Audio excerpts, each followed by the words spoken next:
Hey, come on. Let's go, Captain Lindpress. Try again. Hey, everybody, is there a window open? I feel a draft. Wanted a kiss and call your mother. Oh, that was a good one. Hey, prehistoric forest.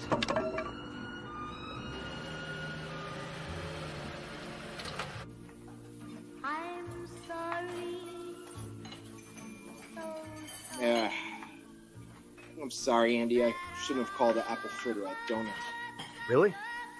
What changed your mind? Well, might have been that 2x4 you hit me with out there. Hurts here, a little bit here, but mostly here. Yeah, well, Miss, are apple fritters donuts? Absolutely. I knew it. Yeah, well, anyways, I'll have a waffle. We're going to be using aliases our next job to relate to each other by your Christian names. And I don't want any talk about yourself personally. That includes where you've been, your wife's name, where you might have done time, or a bank maybe you're robbing. Here are your names. Mr. Brown, Mr. White, Mr. Orange, Mr. Blue, and Mr. Pink. Why am I Mr. Pink? Because you're a faggot, all right? Why can't we pick our own colors? No way, no way. Tried it once, doesn't work. You have 4 guys all fighting over who's going to be Mr. Black, but they don't know each other, so nobody wants to back down. No way, I pick. You're Mr. Pink. Be thankful you're not Mr. Yellow. Yeah, but Mr. Brown is a little too close to Mr. Shit. Mr. Pink sounds like Mr. Pussy. How about if I'm Mr. Purple? That sounds good to me. I'll be Mr. Purple. You're not Mr. Purple. Some guy on another job is Mr. Purple. You're Mr. Pink. Who cares what your name is? Yeah, that's easy for you to say. You're Mr. White. You have a cool-sounding name. All right, look, if it's no big deal to be Mr. Pink, you want to trade? Hey, nobody's trading with anybody. This ain't a goddamn fucking city council meeting, you know? Now listen up, Mr. Pink. There's 2 ways you can go on this job. My way or the highway. Now what's it gonna be, Mr. Pink? Jesus Christ, Dennis. Fucking forget about it. It's beneath me, you know? I'm Mr. Pink. Let's move on. I'll move on when I feel like it. Wooga chaka.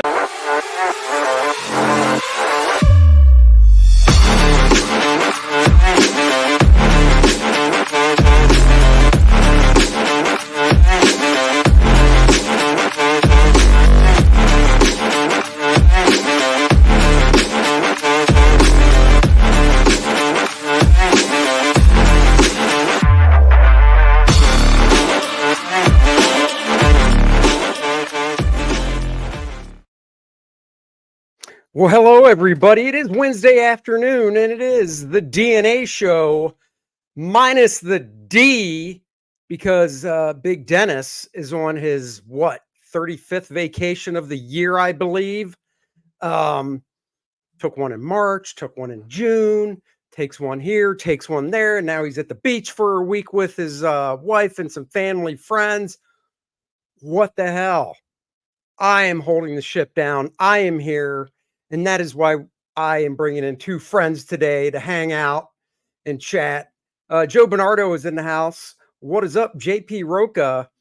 So is that 2 p.m. Eastern or Central? Oh, look at that. He's taking a pot shot at Art, I think, for last week. Leg Kick is in the house. Oh, Shanth is in the house, and he's in the back room. Mighty Geek Studios, Duck Bacon, hello. Oh, there's no Hail Dennis today. Hell Dennis, maybe, but not Hail. Because his stupid vacation, we're not even seeing a movie tomorrow night. Where are his priorities at? Son of a bitch. All right. Let's bring in some buddies. Hello, Sean. My man. What's up? There you go. Hello. Oh. Andy's always getting stood up. Yeah. You know, I know. It feels just like the prom. You know, instead of the A&D show, it could be the AAS, not quite the ass show, but ass show. ASA, ASA. ASA. The double ASA. A's. Yeah. ASA. There Yeah, you we're go. like batteries. Art and I are like batteries, except we don't need to recharge. We are like never run out. double A's, baby. You know They what? keep going and going and going. Yes. Actually, my wife compares me to one of those big fat round D batteries. The bad part is in girth and length, and those things aren't that long. So it's sad, Yeah. but it worked well enough. So I do have an offspring. So That's also Andy's nickname for Dennis, Mm. the Fat D. the You fat get real D. talk here, folks. You're getting real talk.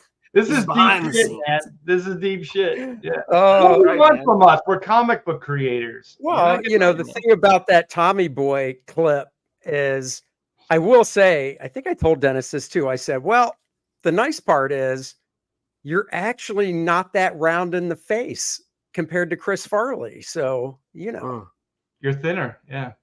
yeah, he's a little thinner than Chris Farley. That's my favorite, where he just goes, really, like right here. Right Not here. like here. He's got that big bruise across his face. Dude, Oh. Tommy Boy. All right, well, that's actually a good one. Let's because guys, we're freewheeling it today. Tommy Boy is in my top 5 comedies. Yeah, it's good. Big time. I love that movie. And it's funny, they tried more after, they did Black Sheep, which was okay, but it wasn't as good. But Tommy Boy. I'll tell you, the classic that gets me is when that Carpenter song is on the radio, and he's like, I'll turn it, and he's like, hey, you don't have to turn it. And then they cut to something else, and they come back, and they're screaming at the top, and they're like, you told me you love me, baby, baby, oh baby, there's tears coming down. Does it say they're crying and stuff? Yeah. Isn't it in Tommy Boy? Isn't it also in Tommy Boy when they get pulled over, and I can't remember if it's it's Chris Farley, of course. His character's like, just follow my lead, and he gets out and he's like, bees. The cops are like, bees. Oh, I'm not going to mess with that. No, and they just let him go. And then Yeah, the we hood do comedies scream. like that now. We do. Like Billy Madison. Like every now and again, I'll watch one of those movies, and it's like they're never-ending quotes. Are you too good for your home? Go to your home. It's like you see Billy Madison, you see Happy Gilmore, you see all of those movies, and Happy Gilmore, of course. What was the Billy Madison line we all said? What are you looking at, Swan? All the crazy shit in those movies. I love them, man. That's the one where he keeps seeing the what is it? The Penguin. When he goes to the girl's house and he's like, oh, sorry to interrupt. Happy Gilmore was the golfing, or was that Billy Madison? Yes, that was the golfing one. The price Yeah, is wrong, bitch. Yeah, they're supposedly making a second one, and they're going to give a nod of the hat to Carl Weathers and stuff, because obviously he's passed away. But they're supposedly making a second one of those. His wooden hand. Yeah. Carl Weathers, man. But it's funny. Vince Vaughn, another guy. He's done more dramatic stuff lately, but Swingers, just a great movie. Even volleyball or what is it? Dodgeball. Oh yeah. Oh yeah, dodgeball. That shouldn't be that good, but it is. Yeah. Dude, when he throws the wrench, or the coach throws the old dude. What's his name? Oh my God. Rip Torn, man. Rip Torn. Rip Torn, yes. Throws the wrench. Well, he says, if you can dodge a wrench, you can dodge a ball. And he throws a fucking wrench at the guy and hits him right in the head. Yeah. What is it? God, Jesus. We always use that all the time where we go, that's me taking a bull by the horns. It's a metaphor, and it really happened. Yeah. Ridiculous. And then he has that Boris Vallejo painting behind the Boris. bar. Yeah. With the the only reason that's in there is because Ben Stiller wanted to commission Boris to do a painting of him taking a bull by the horns. It's the only reason it's there. I'll tell you, the reason that's good enough. Yeah, the reason I worked so hard is I always wanted to be that guy that just abused my power and money just to do stupid shit, because that's exactly what I do. I go, you know what, Boris? I need a van, and I need, an image of me, all muscular, oiled down, fighting, a rhino or something. Hell yeah, man. Yeah, but I In a don't think that's snowstorm. like, see, that's totally not an abuse of power, though. That's just somebody using their money however they want. Now, coming at abuse of power would be, I don't know, having a bull in the back and making and hiring a guy to go fight the bull with, Art to Bear mask on. Going, Yeah, that's me. I don't need to go that far. Yeah, I don't need Right. any of that kind of realism. I don't need real No. blood. Yeah, Exactly. I But just want Vince Vaughn was just interviewed about basically, does he ever see those R-rated comedies making a comeback? Because they've been gone for, I'm trying to think of one that's been in theaters recently, and I'm blanking. There's a couple that were on Amazon Prime that weren't too bad. Ricky Stenicki is Amazon Prime, and it's John Cena and I'm pretty sure Mark Wahlberg. And it's R-rated. It's from the dude that did, if I remember correctly, it's from the dude that did oh my God. I want to say not when Harry met Sally.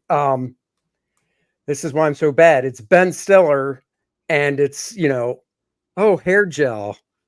Something about Mary. Something about Mary. I believe it's from that guy. And it is R-rated, and it has the exact same feel of those good R-rated comedies. Those that are our were guys. like, You know that, right? That those they are came out Providence like every local. couple years. Yeah, the Fairley brothers. They live in Rhode Island. Yeah. There's Oh, all cool. these inside Rhode Island jokes that are dark. They're really dark. Really? Yeah. Yeah. So Warren is the town that's that meets up with our town right here, and that's the name of Mary's brother. That's a little bit of a commentary on local. It's like all the towns just digging each other out. So you'll see that in Dumb and Dumber when he's like Freda Felcher from Cranston, like all these Rhode Island shout outs constantly in those movies. Really? But Something About Mary starts with them walking through Kennedy Plaza because it's Rhode Island humor, man. It's nuts. But yeah. Well, the thing is, Danny, like you're talking about R-rated. I mean, the top movie right now is an R-rated movie, which is Deadpool Wolverine. So And there is an comedy, audience for it, man. In a sense. Yeah. Well, and I think that's what I think by Ryan Reynolds sticking to his guns, no pun intended, from just the first Deadpool on, saying, no, this is what we're doing. It just shows it pays off. Because there was, from what I heard in Deadpool Wolverine, Marvel or Disney wanted to put in some woke garbage, and Ryan was like, we're not having any of that. Yeah. We're not having any of it. Brie Larson, I think, was supposed to be in it. Fuck Nope, that. Yeah. didn't happen.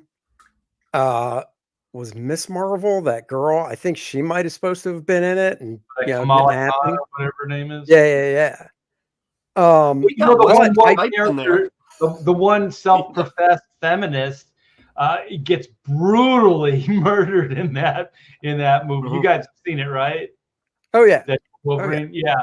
It's the alternate Deadpool, the good-looking one, Ryan Reynolds with the long hair and everything.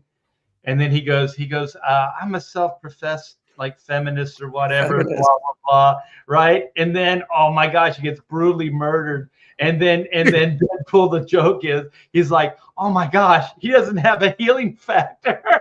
Well, that was Shanth, you've seen it, right? No, I've seen that clip because it's making the rounds, and I don't worry about spoilers. Oh, okay. So he uses them as a freaking human shield. And he leans him up against the car, and he's like, how long does it take for you to regenerate? And the good-looking Deadpool, Ryan Reynolds, is like, what do you mean regenerate? As blood's pouring out of his mouth. And he's like, oh, you don't have healing? Oh, God. Well, that's a perfect example, though. From all the clips I've seen, and the reason why I think it's doing as well as it's doing is it's a guy's movie. That's what women were showing up to the Marvel movies for. I mean, it's crazy. People, I remember looking at it going, I think you guys have your formula wrong.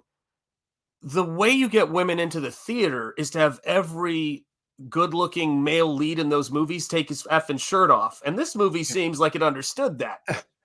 over the top. Well, level. I mean, my wife went and saw it with us, and she, and Mhm. one, she likes Ryan Reynolds, but she still enjoyed it, Yeah. even though she in the end when there's all the cameos and stuff, she only Yeah. picked up on one or two of them. But but she wasn't lost, she wasn't like, oh, I can't follow this anymore because I don't know any of these people.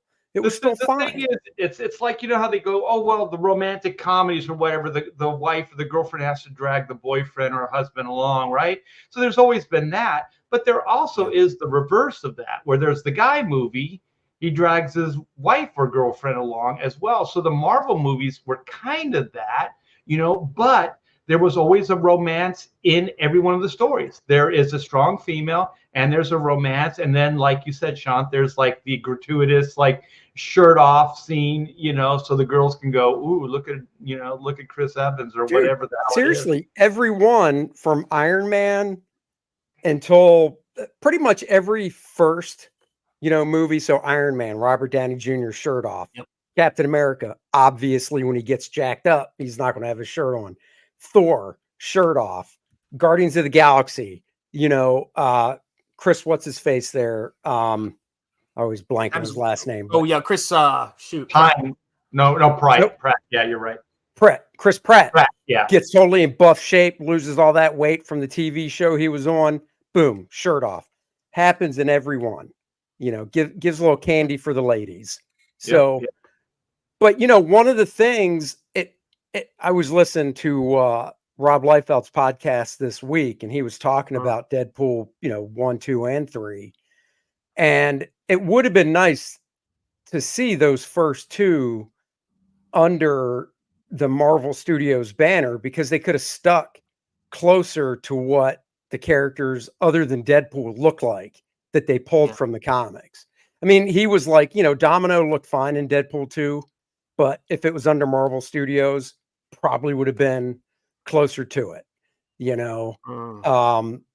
Cable, he even mentioned Cable, he, Josh Brolin looked great as Cable, but I bet if it was under Marvel, he might have been more pouched up like Rob did, big pads and stuff, They would have hired a taller actor. Josh Brolin, from what I understand, he's not a big guy. But you know what? I think the key to that Deadpool 3 was that it wasn't trying to be anything in particular, and it was just fun. You know what I mean? It was just like you could go there and you could put your mind in neutral and you could be entertained for 2 hours. There wasn't no heavy message. If anything, it was just nonstop. You know what I mean? So there was something for everybody. So if you didn't like that, just wait a couple seconds, because another joke's going to roll around. Something else is going to happen. And also, I think one of the best Wolverines, cinematically speaking, is in that movie. I'll tell you, Hugh Jackman, fuck, man, that dude stepped it up. I mean, they gave him something to do, but also they gave it an R rating, so they didn't have to hold back. Like, he's butchering people in that movie. Like, he's just tearing them up. And that fight, there's two great fights, epic fights between Deadpool and Wolverine.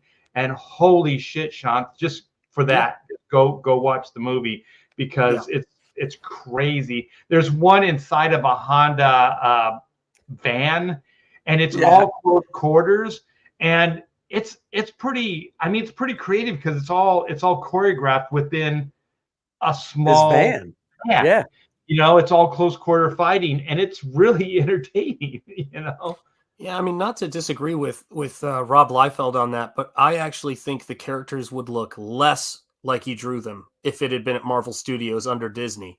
I really think, I mean, the thing I love about these movies more than anything is that they give Rob his props in these movies. He has a cameo. They put his name up. Like, he deserves that. I don't know if, I mean, Disney's done some things right, like with the Kirby estate and settling with them, thank God, things like that. But I just think that the vibe, when I was watching this movie, I realized a couple of things. Watching the clips from this movie, not the movie, but watching the clips, I went, Ryan Reynolds must be an amazing negotiator, period, full stop. Wesley Snipes, who they didn't want to touch, with a 10-foot pole, he got him back his blade. That clip's insane online. Watch that. I was Dude, Sean, real quick, not only that, but the look at the camera. on Blade Trinity, Blade Trinity, those two didn't get along. Yep. That's right. And Blade Trinity, Wesley Snipes, this is what a buddy of mine out in Hollywood that's really into all the entertainment stuff was telling me. Wesley Snipes had a contract for filming for 40 days. And when the 40th day was over on Trinity, he was like, I'm out. And there's shots in that movie that are his stunt double from a distance, you know, doing stuff because Wesley was like, that's day 40, guys. Bye. Yeah. And that's why, like, so did you, I assume you saw the clip where from he fires the Deadpool rocket. Wolverine where Yeah. What's that? Where he fires the rocket and then he says there's one blade. There's only ever going to be No, one no, blade. no. Or There's that one. Oh no. when the main cameos first come out, Yeah. he said Deadpool says something to Blade like, I never liked you, and then Blade retorts back, I've never liked you either, and that was just poking fun at their turmoil, I guess, on Blade Trinity. So Ryan, I think Ryan called him up and was like, hey, this is Ryan Reynolds, you know, I'd really like to get you back in this movie. You mean And he was like great. Two And Men, he they was settled shit? perfect. Yeah. Yeah. You know? What was that, Art? Oh, I said, and he was good. He was perfect. Oh, it was great. You He know, was in great. the Dude, movie, Jennifer older guy, Garner? but he hadn't missed a step. Jennifer Garner, they made really cool in this movie too. Like, how the hell did they do that? You know? Yep. Yep. But going back to the costume thing, I mean, since you've seen some clips online, you've seen Gambit, right? Yep. Sean? Pretty good. Yeah. I've seen That's why I everything think is they would have, online. if it was, right. That's why I think if Marvel Disney produced the first two, I think the costumes would have been more accurate. Because I mean, dude, you don't get more accurate than that Gambit costume. Yeah, it's true. I mean, the Wolverine costume was accurate from the John Cassidy era of Astonishing X-Men. Say, I saw a side by side of that Wolverine costume that he drew, and I was like, okay, that's where they kind of pulled from, you know, for that one because he didn't have the trunks and stuff. But I don't know. I mean, it'll be interesting to see. I guess that, you know, he's supposed to be in Secret Wars. I mean, Ryan's definitely not done with Deadpool. So, but I mean, Hugh, getting back to Hugh, dude's 50, he's a year older than me. So he's 56 this year. How much does he have left in the tank? Because if they don't do another one for 2 years, he'll be 58. I mean, come on. Yeah, to be honest, I was lukewarm on Hugh Jackman until this movie, and then I was like, I think maybe he had to age into the character because he plays it so freaking well, and he pulls that suit off. And there's like 2 beats in the movie where they kind of set up the suit. Like, it's not just a throwaway. I mean, there's story context to the suit. Right. So the suit, spoiler, has a lot to do with what happened in his past, because allegedly in the story, he's the worst Wolverine of all time, right? So he let the X-Men die, whatever. And so part of it was that joke that's in the first one where he was talking about, what would you rather us wear? You know, yellow spandex or whatever it was, you know, because they all had the black uniforms and stuff. And so it's kind of harkens back to that. So that's why he's got the yellow suit. But then it's like a double whammy when he puts on the cowl, and then it's kind of like, you know, like it's, I don't want to give it away, but it has like crazy emotional impact. So they tied the suit to the death of the X-Men and why he's the worst Wolverine. So then it kind of starts the redemption arc, you know, when he kind of fully embraces the suit, the whole Wolverine persona, all of that stuff. And it's really cool. I don't know how I feel about the milky eyes. Like, it's kind of weird because they don't really move or anything. And they did give slight expression to Deadpool, like the eyebrows would kind of raise and stuff like that. But I don't remember seeing too much with Wolverine. And I think maybe I don't think there was any. Yeah, I don't think his moved at all, but ever since Deadpool 1, his have moved a little bit. Yeah. I think that they should probably take some liberties with that, because it does. I mean, it looks like the glassy eye syndrome. You know what I mean? It's a little off-putting because they don't really move or change or anything like that. And so, they did that with the Spider-Man where they kind of made the eyes, move up and down and things. So I think here's what I'm curious about. Now, I saw it again. So I've seen it twice. We went and saw it again over the weekend. And they never explained, but now that you brought it up about the original movies and stuff, X-Men movies, do you think because there were no other cameos from that universe, that movie universe, that this Wolverine is that Wolverine from that universe? It could be because he does reference it. He doesn't reference the universe exactly. He references that joke, the joke about the suits and stuff. So he does harken back to that moment. So it probably is because also everybody in the movie, it's a send off to the Fox stuff is what this movie really. Yeah. So all the characters that are cameos are from the Fox franchise stuff. So I think they're referencing all those screen characters. So Elektra is that same Elektra that was in, in Elektra. No, I know that. I know that with those characters. Yeah, but I think the Wolverine one is too. I think the Wolverine one is too. Okay. Yeah, no, that makes sense because of Fox and everything. So yeah.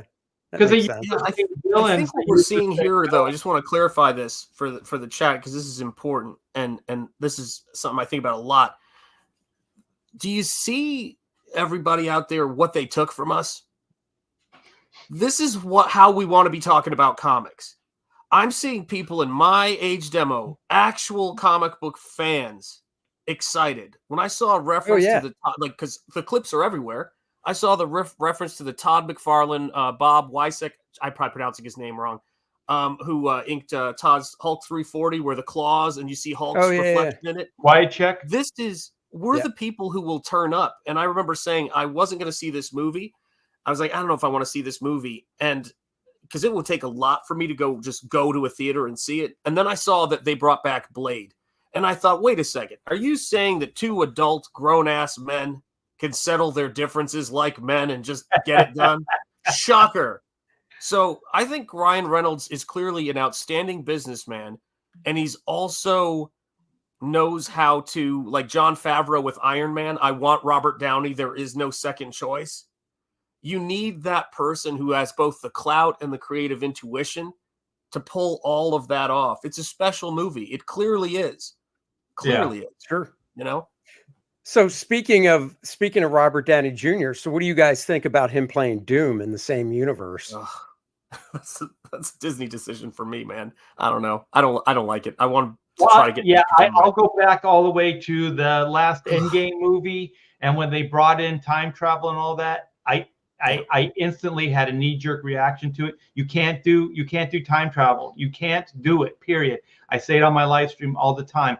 It doesn't work. If you do a one and done movie like Cameron did or Back to the Future, and even if it's a trilogy or something, you can do it because it's a self-contained story.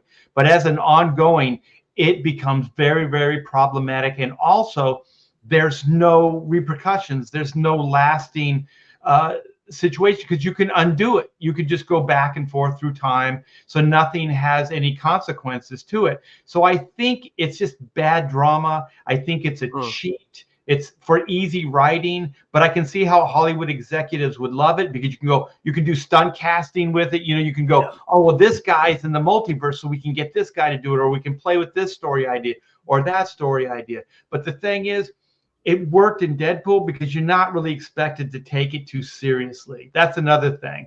Like if it's comedic or it's done as a joke, you can do it. But if it's done like in the Marvel Universe or to be serious, I don't think it works at all. So they need to exercise themselves of all that multiverse stuff. Oh, they understand. Is that Wesley? There are psychopaths out there who will order from Hong Kong a custom Blade likeness head for their Mezco figures.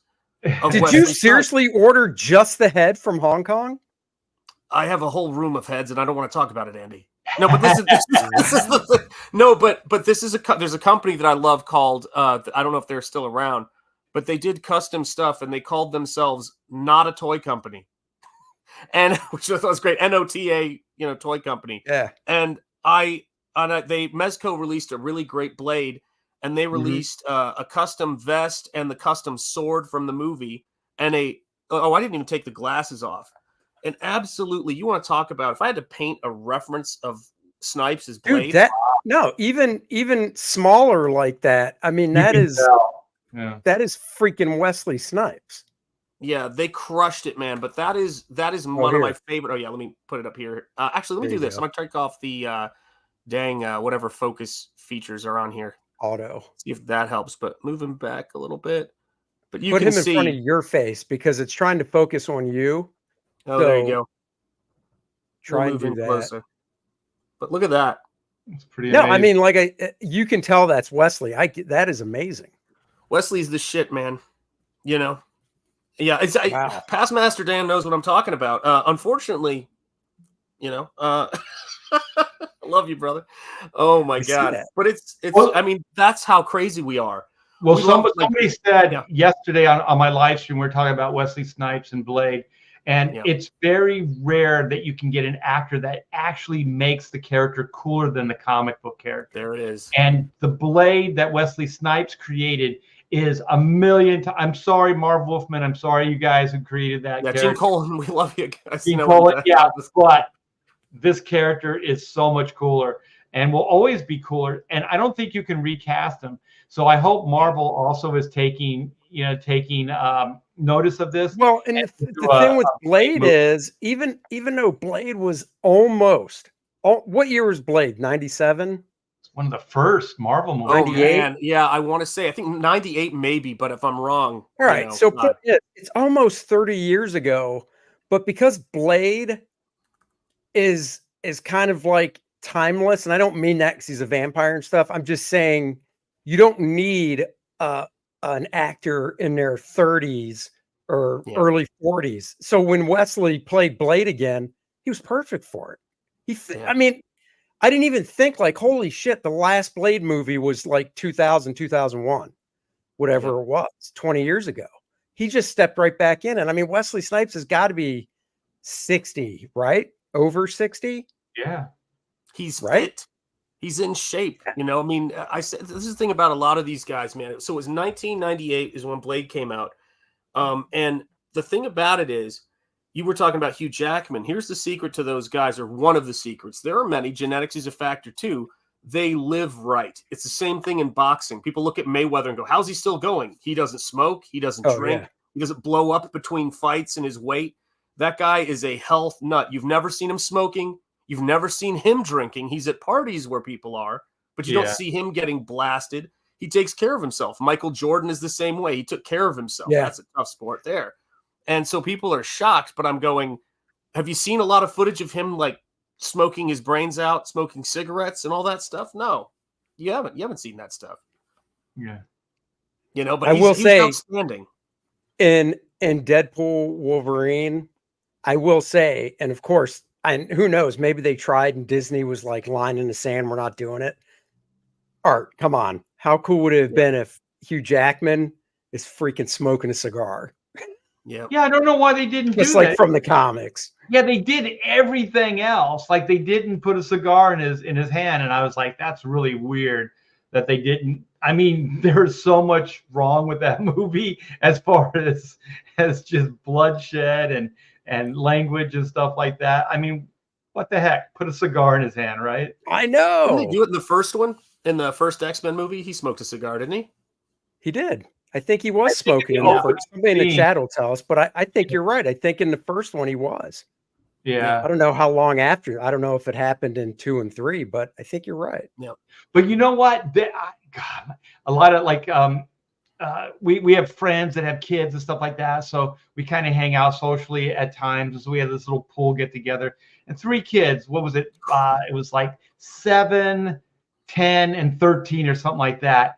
And so they wanted to see, like, what do you do? What do you do comics? We started talking about it. They go, oh, man, they saw like a Deadpool drawing I did. And they go, oh, we love Deadpool. I go, you love Deadpool? I go, that's an R-rated movie. And they go, yeah, my dad took me to go see it. And I'm like, holy crap, man. And so then just the other day, over the weekend, I went to go see Deadpool. There's a bunch of kids in there. And I'm like, how are kids getting into these R-rated movies? Dude, Dude, when we Yeah. saw it on Sunday, my daughter, who is just, she has OCD, but I always tell her, just mind your own business. She's like, can you believe that those, they were in the same row, but a few seats down.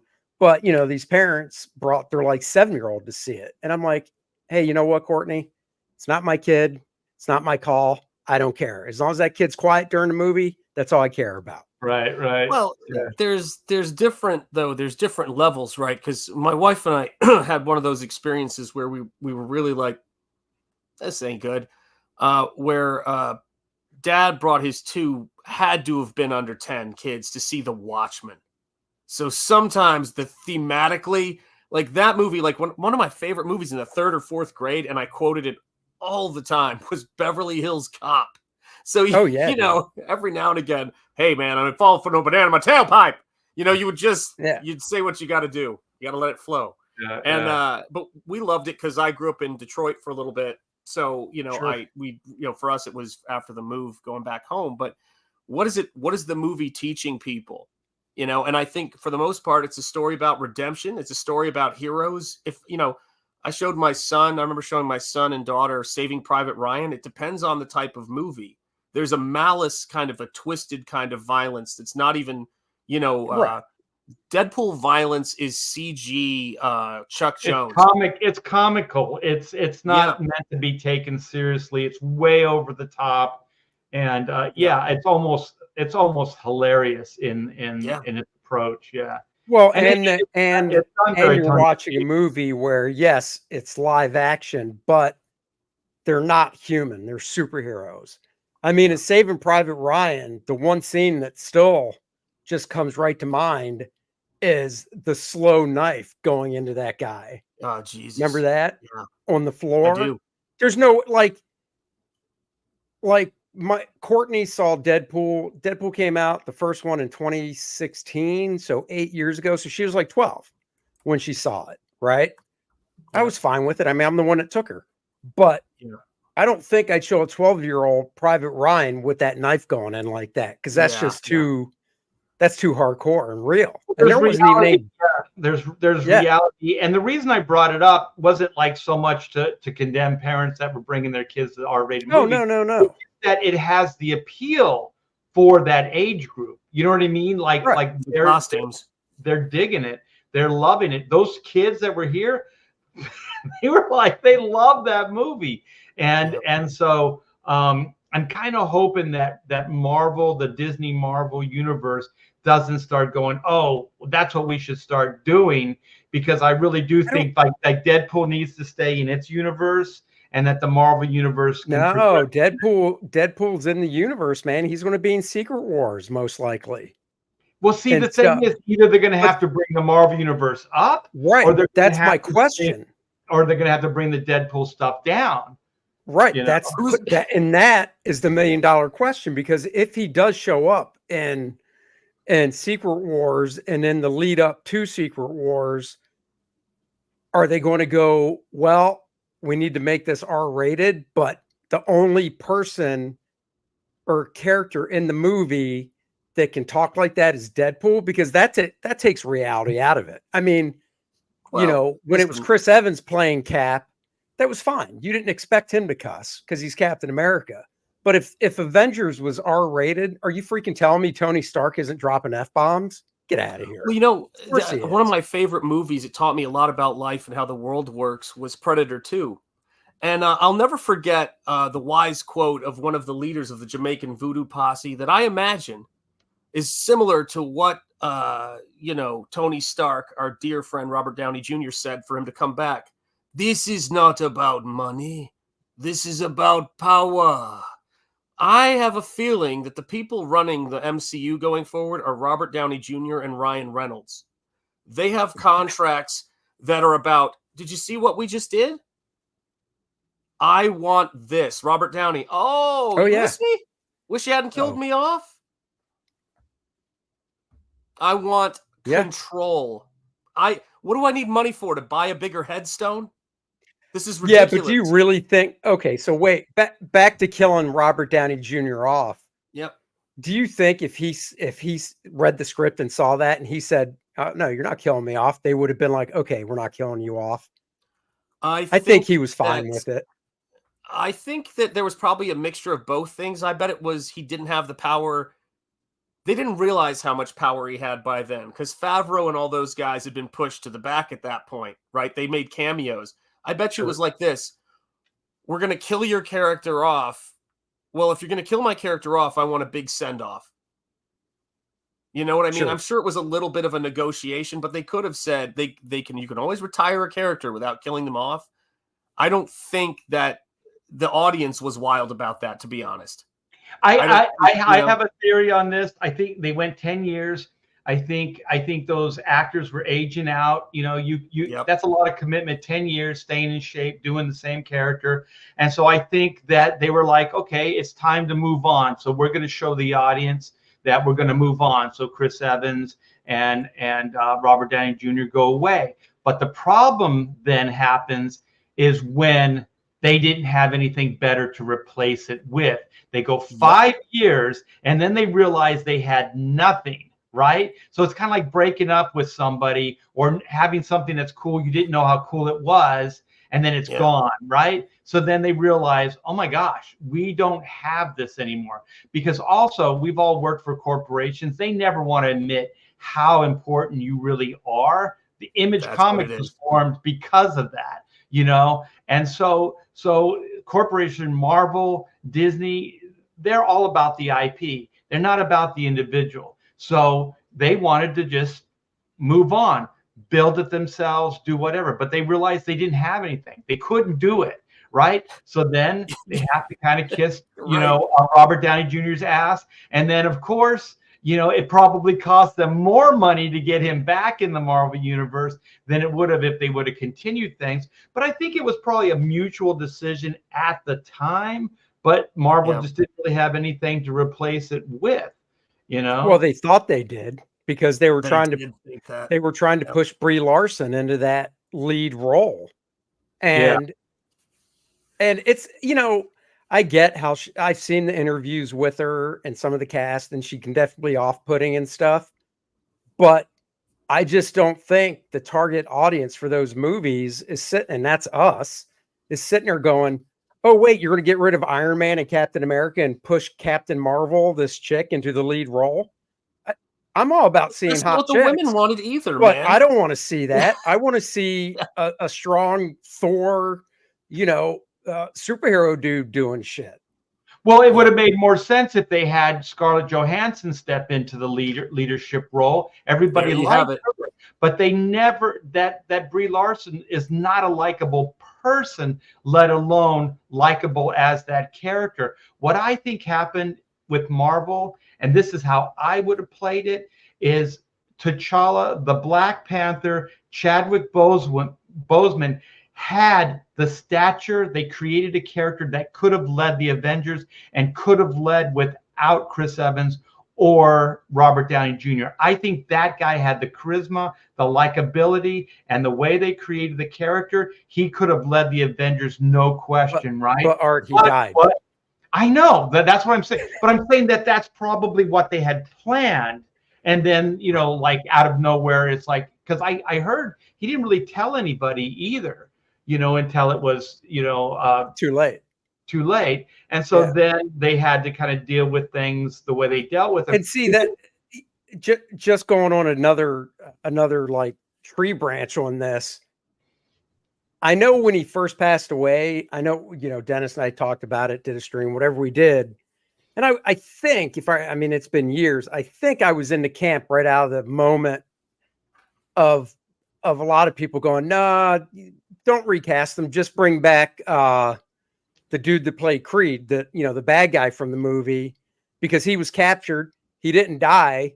He could have redemption and become Black Panther. But then the more I thought about it, I'm like, you know what? No disrespect.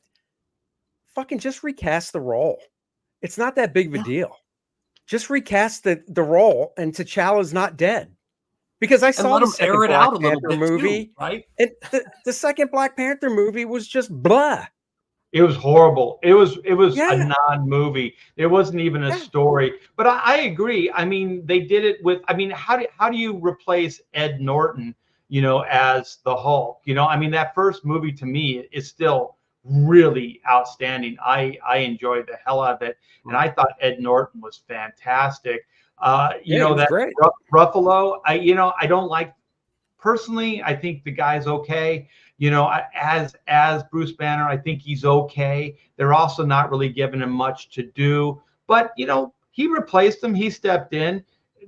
No harm, no foul. They did it with what was it? War Machine as well. Oh, War Machine, yeah. Right Yeah. after the first Iron Man movie, they're like, "Oh, you're becoming a pain in the ass. That's okay. Don Cheadle, get over here." Yeah, and I think people were willing to look the other way and move forward on it. I mean, I do agree. Like Chadwick Boseman, I mean, that is a tough replacement. But you can. I mean, to tell. Okay, this is always my thing with the Marvel Universe. If you could find somebody to play Thor, Chris, what's his name? Hemsworth. Hemsworth. Then nothing's off the table. I mean. This was a role that I thought that it was impossible to cast, right? There's no way there is a human being big enough to play Thor. And they found Chris Hemsworth.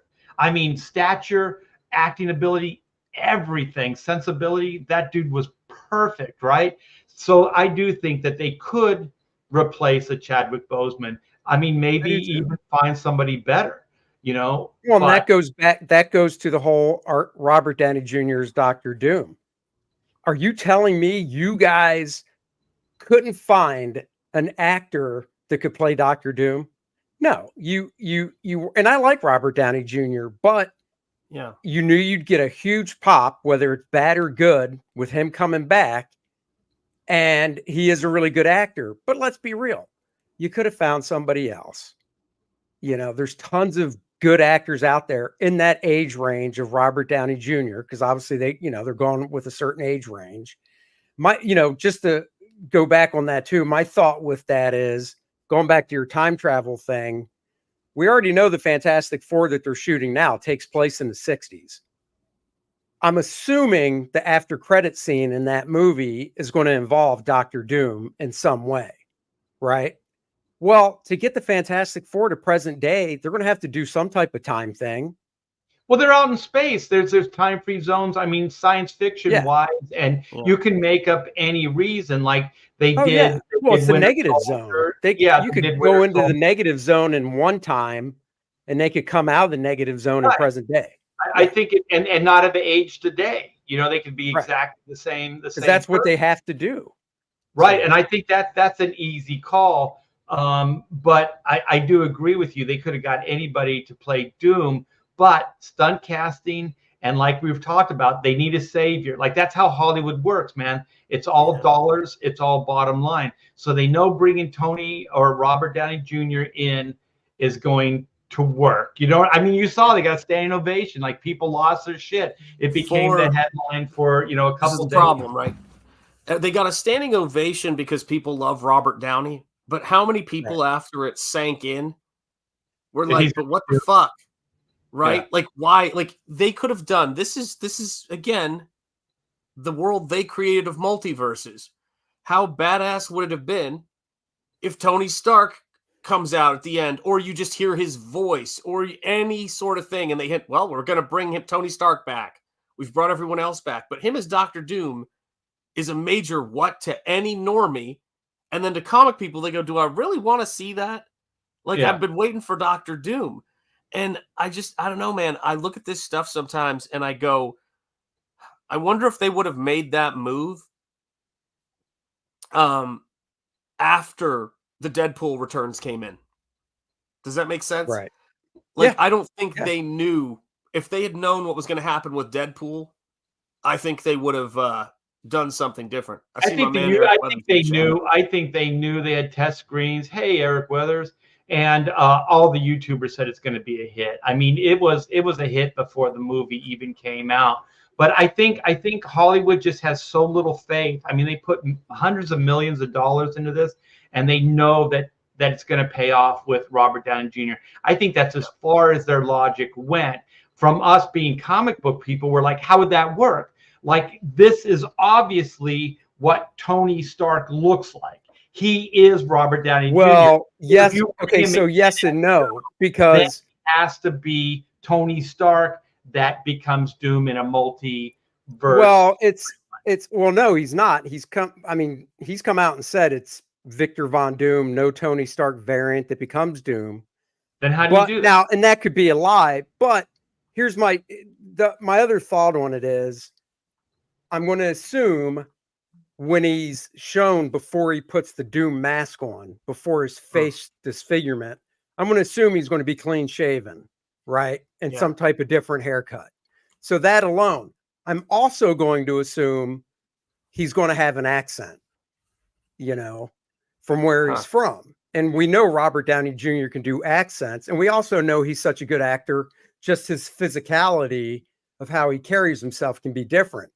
If they go with a haircut where he has like graying temples or gray and stuff, because Tony Stark never did, clean shaven, and then basically however they do his origin, if they do it so it's quick enough to where the next thing you know, the mask is on, from that point on, it's just a dude wearing a mask. It's still going to be Robert Downey Jr. and his voice.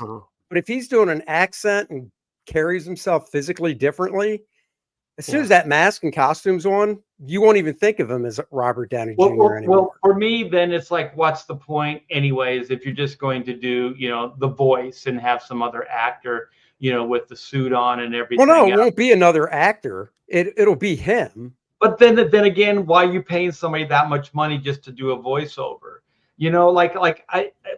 I'm just saying from more the acting than that, but I hear what you're saying. It's probably the best resolve, and it's probably what they'll do. But for me, they have to address the thing that he's Tony Stark, because for me, I think it would be way more interesting if they went with the multiverse.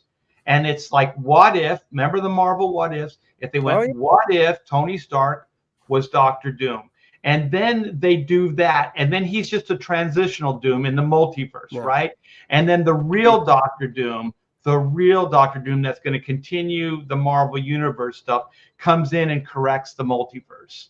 He erases the Doom, the Tony Stark Doom, and then they continue, and then the next story arc continues with whatever the universe is going to be. I don't know if they're going to acknowledge the one that had existed prior, or if they're going to start with a whole brand new universe, or what they're going to do.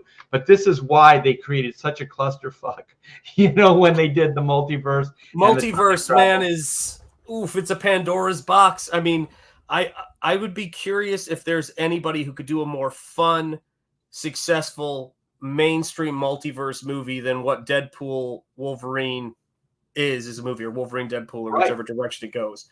I mean, the amount of it's weird because people like to think, business people and executives and middle management like to think that you could sit down and you could plan out all the quadrants you're going to hit. But it really is just knowing your shit, being good at your job. You make something great and it hits everybody. Because if it was just inside comic jokes, it wouldn't have been this big. If it was just inside, but it was like inside our culture jokes, that's what was great. It was like a very American culture. If you've been in America and you've lived here, anywhere from ages, 10 or 12 or whatever, all the way up, then you get this movie. You know what I mean? It was that good. The thing is, like, the Deadpool Wolverine wasn't trying to be serious at all. It was the Wolverine character that grounded that movie in some kind of reality. It was not the movie itself. It was not the story, and it was not Deadpool. And so you're right. That movie works because it's not meant to be taken seriously. But as soon as you start bringing the time travel or multiverse and start expecting people to take it seriously, then they're going to scrutinize it differently, and they're going to chastise it if the reality or if there's flaws in it, which there will be inevitably, because there always is.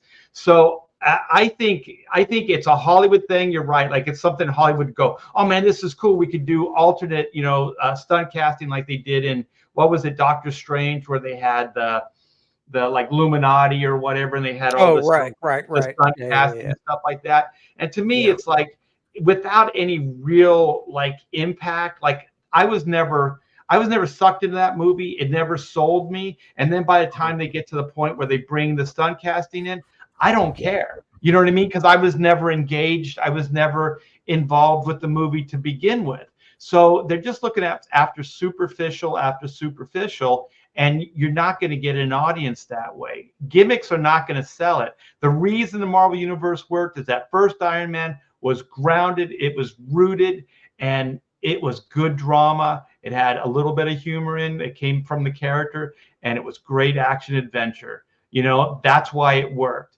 And you got to tried that with Flash, right? They tried that with the Flash movie. We're going to do all this multiverse. We're going to show you a CGI lifeless Christopher Reeve, right? That'll get people excited. Yeah. We're going to bring Michael Keaton back as Batman. Yeah. But not in the suit that you remember. In fact, it was here the Batmobile and Michael Keaton. You couldn't carry that movie with it. No. You just couldn't. It's it was like just people are not like that, man. Yeah, it was just a gimmick, but you could see how Hollywood executives that don't clearly understand the source material or the characters would think that that was cool because you can market it. You know what I mean? Like it's you could see it with a trailer. Oh my gosh, there's Michael Keaton. There's what's the guy that played Superman? Oh my gosh, Nicolas Cage. You know, there's all this Nicolas Cage. There's all this craziness going on, and you're like, oh shit, that looks interesting. But it's just a gimmick, you know. It's just a gimmick, and there's no real movie or story there. Yeah. I mean, it's I'll go. So Art's going. So to put a nail on this or pin on it, whatever, you're going with Art's going with he is going to be a Tony Stark that goes Doom's way, right? That's what I want personally. Right. Okay. Right. Well, that's what I'm saying. That's what you want. So I say, because the Fantastic Four is set in the 60s, Doom is also set in the 60s, and he's just straight up Victor Von Doom. It's obviously all the same universe. The only reason in, say 2008, there was no ever mention of this Fantastic Four is because, 50 years ago in the 60s or whatever it was, they disappeared. There was no reason to have any mention of it. It's not like Tony Stark is just for the hell of it going to be like, I'm smart. But man, that Reed Richards dude, my dad told me about, that was a smart cookie. Yeah. So, we'll see. Yeah. Or they're going to do the whole dumb multiverse thing where it's in the 60s. It's the multiverse and, negative zone something, whatever. And they pop out present day. Because that's what the after credit scene is going to have to be. Because they're leading up to, because they already announced, in 2025 is the next Avengers movie, or 2026 is the next Avengers movie. So they have to do something big in the after credit thing. Because I think that's what they're going to get back to. Because in the heyday of the Marvel stuff, after like the first few movies, we were all conditioned for that after credit scene to tell us or gives a hint of what the next movie was, what they were building towards. And then after Endgame and the wheels fell off the bus, none of the after credit stuff, it was all basically stuff you could just throw away. The after credit scene in Deadpool Wolverine, it was fun, but it didn't push anything forward to another movie. It was just a fun after credit scene, Well, I still think they're trying to figure out how they're going to bring Deadpool into the Marvel Universe. They have this huge hit of a character, but it's an R-rated character, and it would it's like bringing Wolverine in too. The reason Wolverine worked in that Deadpool movie is because you could have him do R-rated violence that you couldn't do in the other stuff. So I think it's going to be weird because they're not going to be able to let the character be the character that you've seen. Well, I think a better way of saying it, it's not them figuring out how to bring him in, because they figured that out in Deadpool Wolverine, how to bring him into the Marvel Universe. I think what you're saying is no. They have to figured out how to do that with the Deadpool sensibilities with the R-rated. They figured that part out, but they didn't figure out how to bring it into the Marvel Universe, the Avengers stuff, and all that that we've seen for the last 15 years. They haven't brought us that world yet. Not really. No, well, they did, because the TVA is part of that world. No. You're completely misunderstanding what I'm No, saying. I think I understand what you're saying. What you're saying Accessibility of it, not that for the the- mechanical aspect. No, no, no. Brothers! No, kidding. What you're saying is Let us not Art, fight amongst ourselves. we're not fighting. We're Art. I think we're on the same No, page. kidding. We're on the same page because I agree. If Deadpool's going to show up in the Avengers movie in 2026, how are they going to rate that movie? Because if they rate it PG-13, people are going to be disappointed with how Deadpool acts. Because he's not going to be, because breaking the fourth wall is not enough. He's got to have that fucking dirty ass sense of humor. And it's not just dropping F-bombs. I mean, talking about the cocaine and stuff, the sex jokes he drops. I mean, all that shit, dude. And the bullet hole, like there's like all kinds of just huge shit that's going on. Yeah. So I'm with you. I don't know. I will be. Yeah, it's just going to be interesting because how do you do it? Do you and Marvel could easily do this. They could go, you know what, guys? It's not going to cost a lot more. Why don't we just put out a PG-13 and an R version? Our audience decides which one they want to go see. Well, didn't they do that with Deadpool 2? Deadpool 2, the thematic, the first launch was PG-13, right? And then they later it was R-rated. No, I thought there were two versions of that movie. Yeah, but the first one was R-rated. Then somebody in the chat, Joe Bernardo will correct us. Joe knows. I'm pretty sure the first. Yeah, I'm pretty sure the first was R-rated, and then they did the whole storybook one, which was PG-13. Okay, I knew they did like two versions of it. Oh yeah, so, yeah. So I guess they could do it, but it's going to take a little bit of work, and it's not. I mean, it's not impossible. We're creative people. I mean, there's ways around just about everything. And as far as a creative person, whenever I'm writing or something like that, these kind of problems, I love them because that's the opportunity to do something outside the box, right? When you're challenged with something like this, it's like, what do you do? But see, here's the other thing to it. If you look at those ensemble movies, the Avengers, and then, Infinity War, Endgame, that had all the characters in it, take one of the characters and go, okay, how long was he actually in it? So let's just say in the Avengers movie in 2026, they do put Deadpool in it. But let's say his screen time is literally combined, not all at once, but combined through 2 hours. Let's say it's only 20 minutes. Right. So they're like, let's just make it R-rated. So for those 20 minutes, Deadpool can be Deadpool. I don't think they're going to lose any money if it's R-rated from parents going, oh, we can't take our kid because it's R-rated. If basically an hour and, or if 80 minutes or 100 minutes of the movie is basically PG-13, but it's rated R for those 20 minutes, Deadpool's on the screen. Well, I think you can drop one F-bomb. There's like certain things that you can drop one. Yeah, you can get around it. So you can also, if it's like, I don't know, 10, 15 minutes, 20 minutes, like you said, you can get around it. Like you can write the character very edgy. So everything you see of him doing is very, very Deadpool, very edgy. But it doesn't have to be to that degree that like his own movie is, but where it feels true to the character. You know what I mean? Where you don't feel like you're getting a cleaned up, Well, I mean, I don't know enough about the rating system to say take out the F-bombs, right? Are any of the jokes that he told in Deadpool Wolverine, would those not be allowed in a PG-13 movie? I have no idea. I don't think so.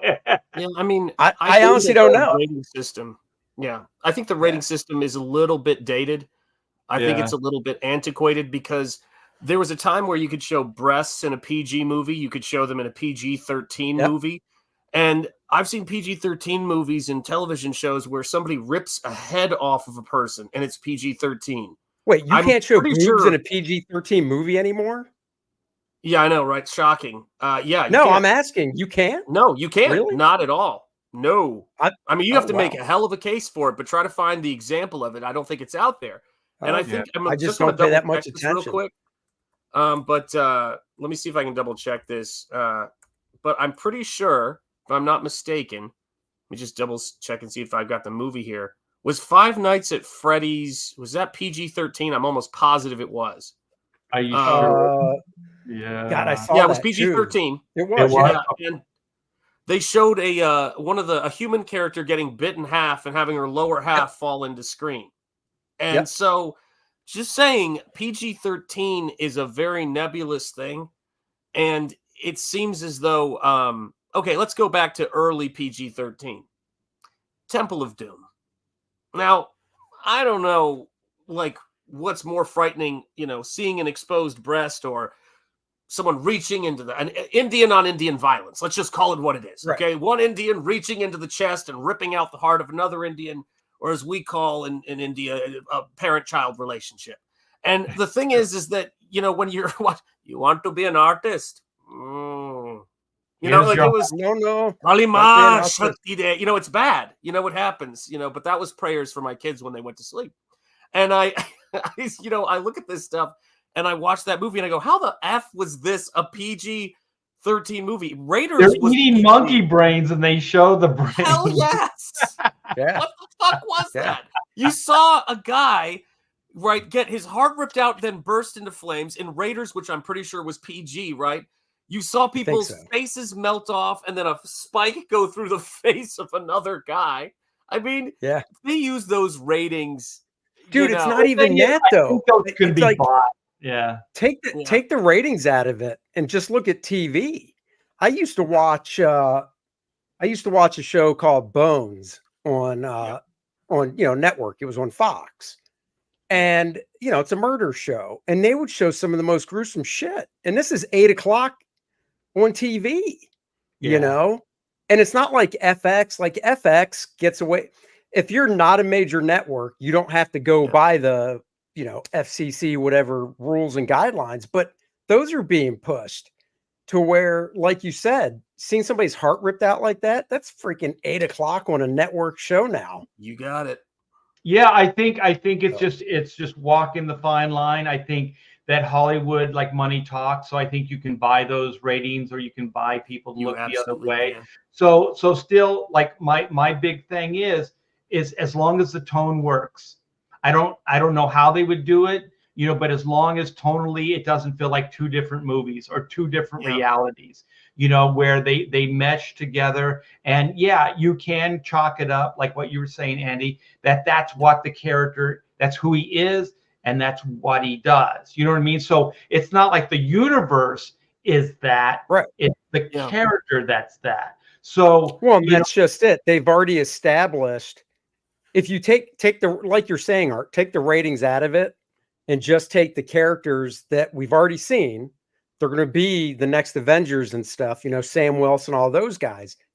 They've already established these characters that, even though we know it's because it's a PG-13 movie, if you look at it like realism, Sam's a clean-cut guy. He just doesn't go around cussing. Neither does Thor. Neither does this guy or this guy or this guy.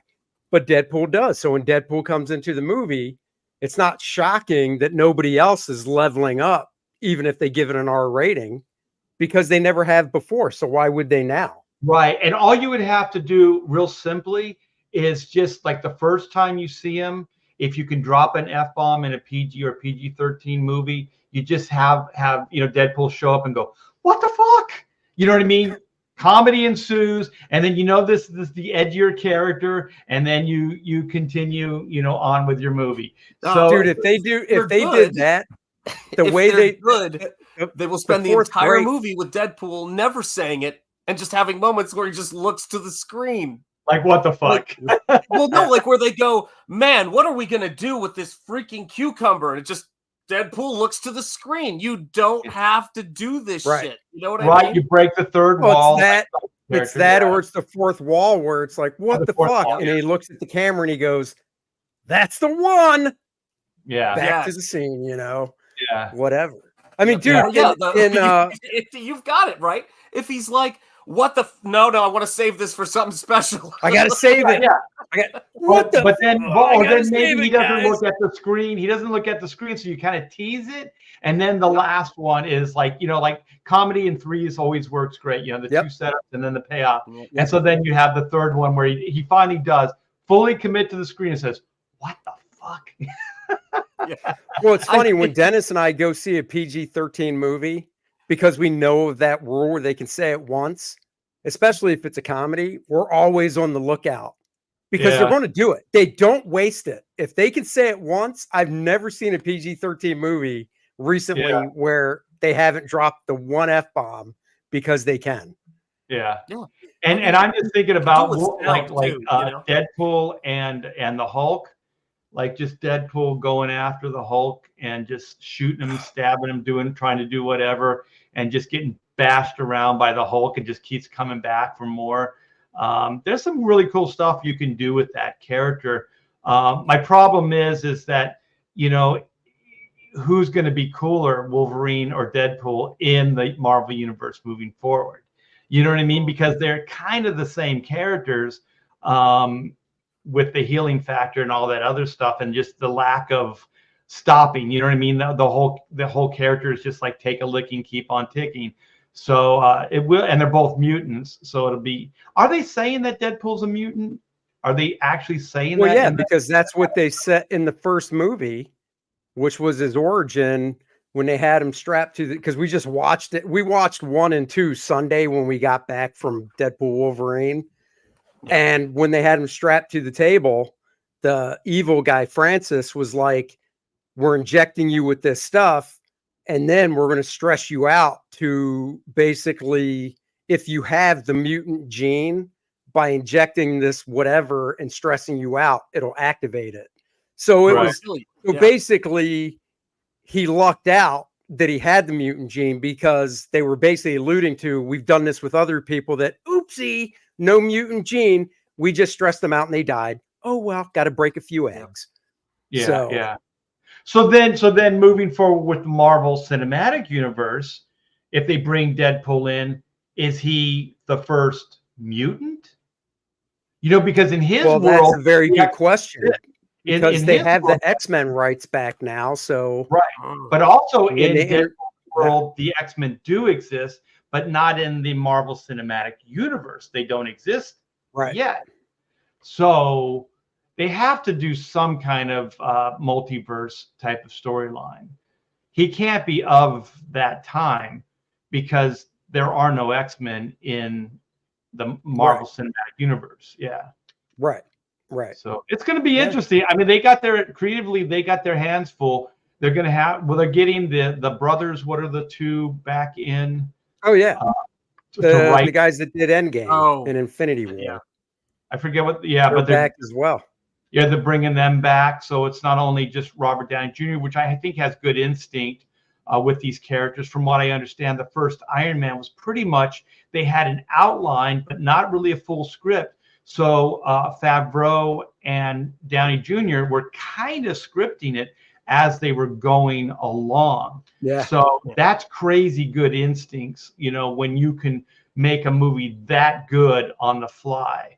So I think that they're getting some good people back. I think Marvel realizes that they backed the woke horse, and now they're paying the price for it. Yeah. I think that they've I think they've been woke until they emptied the account of ESG money, and the ESG money's just gone. And I really think that there's not the money. I mean, it's a very strange thing to think about, because I think about this a lot about Comicsgate. I remember when Ethan going, "There's no way they're doing this now for payoff," and then he started looking into ESG, and people were talking about it was out there, but he really put it in the spotlight, and everybody started going, "What the hell is this?" Right? But there's a thing is there's a tipping point with doing anything. There's that sort of misquote, or I should say, incomplete quote that gets cited all the time, and the actual quote makes business sense and the other one doesn't, if you've ever worked in sales or a movie theater or any type of job, which is, it's not the customer is always right, which is insane because you get customers fighting in a store. What are you going to do? Oh, yeah, they're crazy. Right? Yeah. It's the customer is always right in matters of taste. That's the full quote. The customer is always right in matters of taste. So if women do not want to see a feminist, they want to see Chris Hemsworth on a trampoline with his shirt off and maybe more. There's a reason why Showgirls got 1 movie and Magic Mike got 2. One audience group likes to show up to a theater with their girlfriends, a little bit of a drink, maybe get a limo, and watch men gyrate around. And Marvel understood that at the start. They don't want to see that girl from work who drives them fucking nuts running one more thing and then making these men they're excited about have no power and be it's like it's just disappointing. Yeah, you know what I mean? And so it's just give the people what they want. Yeah. Give the people what they want. We did not make 50 Shades of Grey a hit. You know, it's the weirdest thing in the world to me, but it's like they want guys, they want masculine guys. They were turning out for Arnold Schwarzenegger movies. That's why those movies were big. And I think that with Deadpool and things like that, it's like bring back testosterone. You know what I mean? It's like bring it back. Yeah. They need it. Yeah, I think it was a massive social experiment. I think things are still happening. You know, I think COVID was part of this whole thing. Male testosterone, toxic masculinity, all these things are all part of the same paradigm shift that a certain group of people have been trying to perpetrate on people. But the thing is, people have instinct. It's like you said, they know what's right, they know what's wrong. Instinctively, they know what they like and what they don't like. And so they're going like one other thing is like freedom of choice. Like the market, the free market will dictate what is going to work and what's not going to work. As long as you don't get in the middle of it or you try to change it somehow, then everything's going to be fine. So if a movie doesn't resonate with people, it will go away. If a movie connects and people spend their money, then they're going to make more of them. It's that simple. We got to get back to that kind of stuff. Let me share with you guys 2 influences on Nosfero. And I have a feeling you're going to feel more strongly about one of them than the other. Solomon Kane. I love Solomon Kane. Brilliant writer. Tragically lost him at 30. Right. And then this right here, Hammer Beauties. So the women of the Hammer film. Now, if you had to be on a desert island, right, with Solomon Kane or this young lady, the Hammer movies, how are you going to do that? What's that choice going to be? Because when you're doing, the pulp sensibility, give the audience what they want. That's what comics always were. We don't usually get that up on the big screen. The big screen is where you find the guy that, every woman wants to go see. You get Fabio, you get all of these, different kinds of things. But for us, comics and illustration and then sort of B movies, for lack of a better way of putting it, and horror is where we tend to see that kind of stuff. And so when I'm in that genre, that's what I'm shooting for. When I'm in the pulp genre, what was it? Oh my gosh, I think it was Phil who had a conversation with Steranko. And Steranko said that pulp was mystery, danger, and sexiness. That's the key. Sure. All you need. For film, it's always been you need Rock Hudson. They don't even care if he's straight. If he gets ladies into seats, get Rock Hudson on the screen. And it's just common effing sense. So I don't know who they've been trying to appeal to because they don't seem like they're appealing to anybody except for people who are more interested in politics than escapism. It's a power. It's the lowest common. It's not this the lowest common denominator, but it's that small voice that it's like that cartoon that you see that's poorly drawn. It's like a stick figure that's going, I want this, and then they give in, and the owner of the company's like, okay, we did it. Why aren't you buying it? Oh, I just wanted you to do it. And then you got that whole crowd of stick figures going, and we're not buying this crap anymore. Right. It's like, stop caving to that 1%, if it's even that. Yeah. I think it's just a power grab. I think Bob Iger, these globalists and stuff, I think it's just a power grab. So whatever it feels like it is, you know, socialism, you know, whatever these things are. I think it's all connected. You know, he who owns entertainment, you know, can control the zeitgeist, can control people's thoughts. So I think there really is, I mean, it is a culture war. It really is a culture war. And I think there's sane people like us that see it. We see it clearly, and that we're fighting against it. We just want some kind of truth, some kind of normalcy. That's all I want. And if you can create characters that connect with the human condition, you know, you can create characters that you can sympathize with, that you can understand, that you can feel their pain. Those are the characters that you're going to follow. If there's somebody that's starting to spew off about like transgenderism or these other things, that's like 1% of 1% of 1%. That's not a universal connection. You're going to appeal to a very, very small clientele. I'm not saying you don't make those movies or make those comic books. Go ahead, but just don't expect them to be to have mass appeal, because people just aren't going to be able to sympathize with somebody's journey down transgender, you know, avenue. You know what I mean? Like, it's most of us are. I want more than that, though. You said that's all people want. Can you share my screen, Andy? I know. I was about to say, Art. You know what people want, Art? I'll tell you what people want. They want this. Oh shit! Yes, they sure as hell do. You know what, my man? Art, let's talk a little bit about Oodles of Doodles and other stuff too. Well, you know what? Somebody that is the most generous, one of the most generous people I've ever known. Gets to scroll through because yes, I do. So. I'm driving. He put this video together, and I will forever be grateful to you. So play the video, Andrew, and it will say most of everything that needs to be said. Well, I want to tell people in the chat, people have concerns about the AI voice that I chose for this. So I am going to be doing a new voiceover, and I'm going to do my imitation of Jimmy Stewart. So until then, we have this. So I can't do my, well, RT Bears, Oodles and Doodles and other stuff too. Yeah. You know, like I want to lean into it. I got to make it happen. But for now, this is what we got, guys. And I've said this on stream before I play this trailer. I have very vivid memories of growing up in Chattanooga. There was this bus tunnel next to my school. You could walk through and you could get to this comic book shop that was down the way called Comics and Curios. It's no longer there in Chattanooga. And that was the first time I ever saw your inking work, was on the Arthur Adams new Fantastic Four book.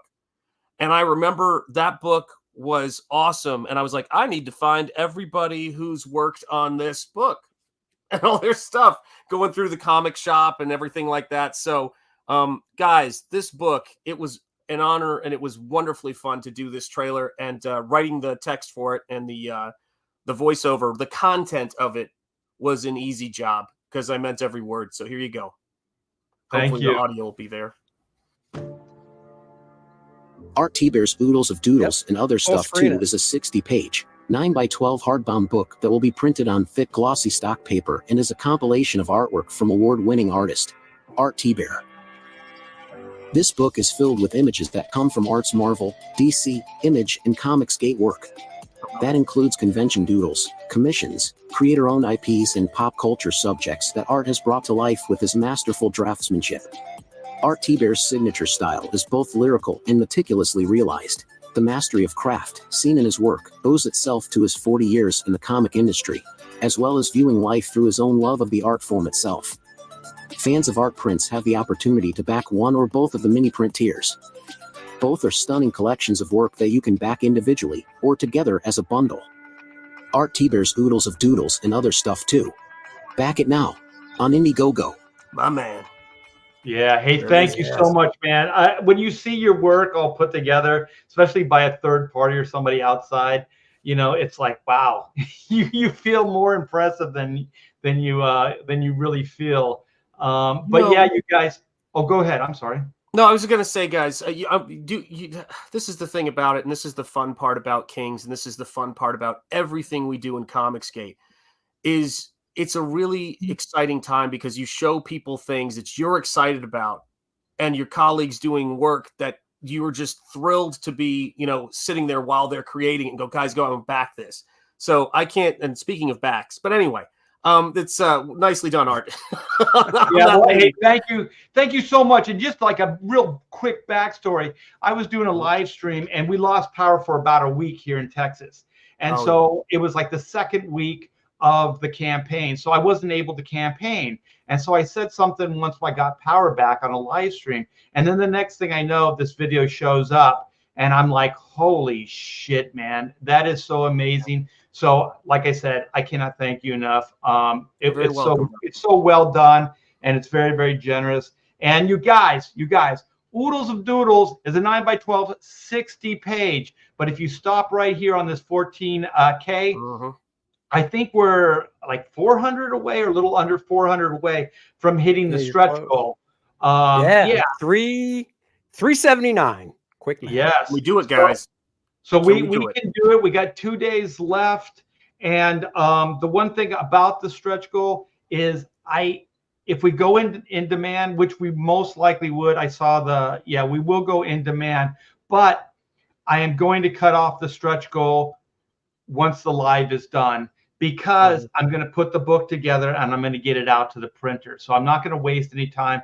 We're going to get this book done, and we're going to get it out to you as quickly as possible. So if you want to get those stretch goals, we got to get that 14K before what would it be? Friday, Thursday, Friday, and like what did you say? It's 370 something dollars away. So it's really, really close, you guys. And the books are signed and numbered, and all the prints come signed as well. And I got stuff going back to the 90s, like this cable stuff. I got independent stuff that I did for film and TV, which is hit.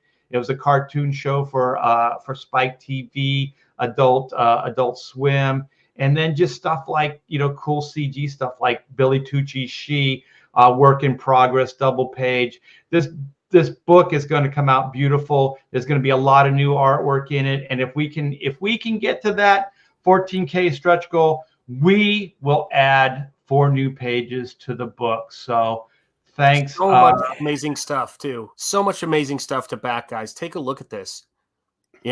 Find the tier that you want to back this book at and make it happen, because if we can get this thing to 14K, it's better for everybody. Everybody's book gets improved. So if there's an add-on that you're dying to have here, whatever you're interested in getting here at any level helps. Do not get analysis paralysis.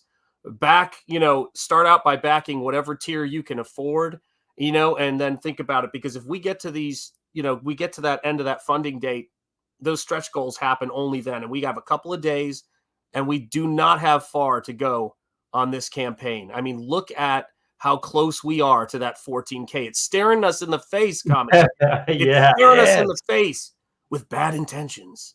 It's slapping us right in the face. That's right, man. And the thing is, the artwork that I show on the main page, those 4 pieces, we have Garbage Man. Let me go back to Garbage Man. Yes, CG. We got Julie Newmar as Catwoman in my style. We got some cable stuff. We got black and white hanging out with Vampirilla. And that's just 4 pieces that will be added to the 4 new pages. There's going to be a lot more as well. This isn't one of those art books where you have one big piece and then a text of like the artist talking about it or whatever. There's multiple images per page, and there is text, but it's really, really small. So this is an art book in the truest sense. Some art books are like, oh, this is X amount of pages, right? But if you look at the actual amount of artwork in those books, it's not really that much. But in this book, there are more images and less pages. So you're getting way more artwork with Oodles of Doodles than a lot of these other art books. And I'm not putting any of the other ones down, but there's going to be a lot of art in this book. So if we can get that 14K, you're going to get even more artwork. That's right. There you go. Yeah. Beautiful things in front of, like, this is the other thing too. Like I've been seeing this, and we talk about this with movies. We talk about this in culture. Comicsgate, for me, is the most important thing that it does is it makes beautiful, skilled work it's at the heart of it. It's center, because that stuff brings so much joy into your life. And I remember looking around my room, and it's almost like looking around your brain and thinking, is all this stuff in here bringing joy and inspiration to my life? And what's in here that's not doing that? Let me get that shit out of here so I can make room for things like Oodles of Doodles and other stuff too by Art Thibert. That's the stuff that makes you get inspired and excited. It's the same thing with KOR-DRATH. I remember when I took a run at that trailer and I was thinking to myself, you know, as I was looking over the stuff, this is the pulp sword and sorcery fun that we remember. And I know you and Dennis have talked at long length about the gestation of that project. But when I feel inspired to do a trailer of something, it's because I think it's going to genuinely bring, you know, beauty, entertainment, and enthusiasm to people. And that's what you guys are doing. And that's why it's fun to be around people who actually care and are excited about the craft. You know what I mean? So it's good stuff, guys. And Nosfero, it's weird though, Shanth. I gotta say, hold on, Art. You when you said you look around your room and you're like, what do I need to get rid of? Because I only want stuff in here that brings me joy. I got to be honest. When we were on the phone and you said you chucked your wedding photo, I was like, yeah. I mean, you know, hey, you do what you got to do to bring you joy in your room. Just don't let the wife know you did that. Oh, yeah, but you know, it's like I said to my kids every night when they were growing up, because we had twins, I would always say, good night. I want you to know I love one of you more. But I never told them. I wanted them to both work for that title. You know what I'm saying? That's right. You got to work for it. That's right. And when they get out of jail, the thing is, I'm sure, you know, our relationship will heal. But, you know, these things. But I mean, dude, that's like 20 years away. So who cares? Exactly. So much I'll be dead by then. You had so much time to think about it. It won't matter. But, you know, to your point, like everything in my studio is that. And I have a bookshelf. I mean, it's massive bookshelf, and they're just art books. Like I collect art books. So like I got all the Humberto Ramos books. I got, you know, the Dave Finch, the Art Adams stuff. You know, I got all the Disney behind the scenes, you know, animation book, you know, just all that stuff. The Toth book that I have. Though, having a print on your wall, like you look behind me and I've got the Universal Monster prints. I've got the Hulk 340 print, Rocketeer prints, and things like that. My favorite part, I don't know if you've found this, Art, but when I see the print tiers and they get to people and I see someone putting a print of my stuff up on the wall, like, you know, Stephen Rockwood drawing and so many people who, you know, back our books, it puts a big smile on my face because I go, that means that you think that's going to enhance your experience of the day. And with this campaign, you've got sets of prints that you can get. These aren't things that you have to go, oh, crap, where am I going to hang this giant thing? You can get a good frame at a good price and bring some beauty into your life with this book and with Art Thibert's work. And we need your help, guys. Yeah, that's why I wanted to do the set A and B, because they're mini prints, but with a mat and a frame, they're not huge, but they're actually, you know, like here, I don't have much wall space.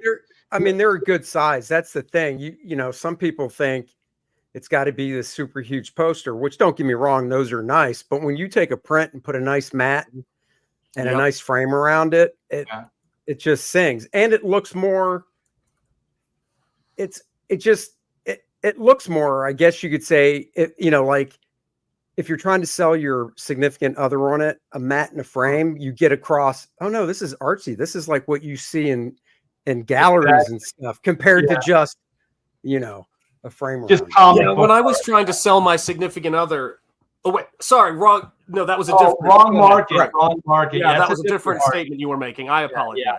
But you guys, that was in Nevada. When you see that yellow, that gold, that's going to be gold. Like we're looking into like the foil around the perimeter of the art and stuff like that. So these are going to be like high art prints. These aren't going to be just kind of like Xeroxed off stuff.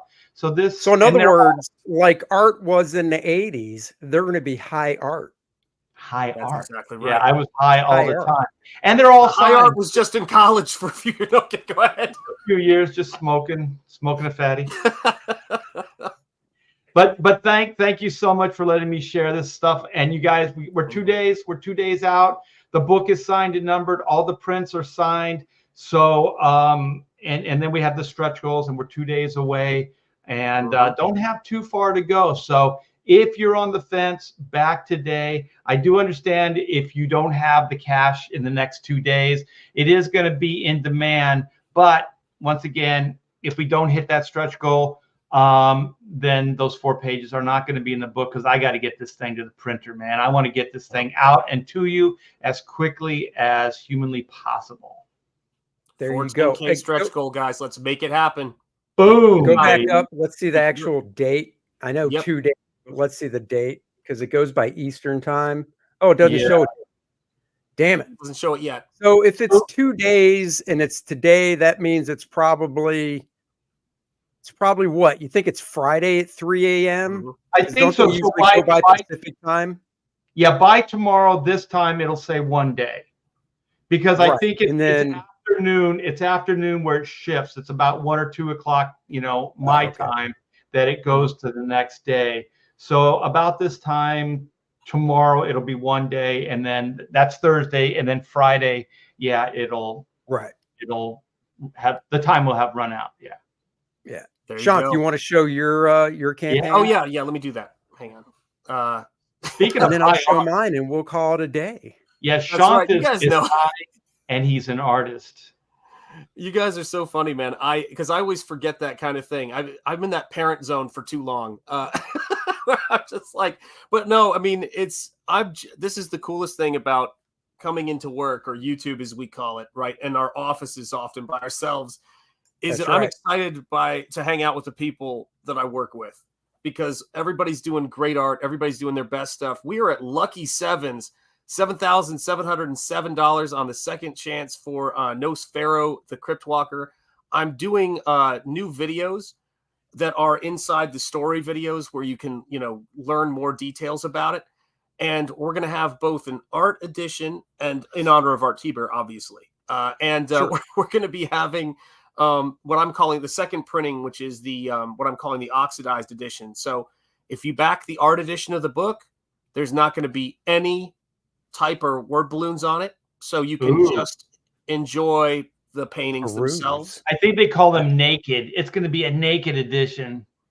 I will absolutely be shipping these naked. You're right. And no, I can't. Yeah. There's a, Hey, were you in the live stream the other day, Sean, when everybody in the chat was because I was saying Nosfero, it's Nosfero, right? Yes, it's Nosfero. And I always tell people this: just think about noses. That's Nosfero. Yep.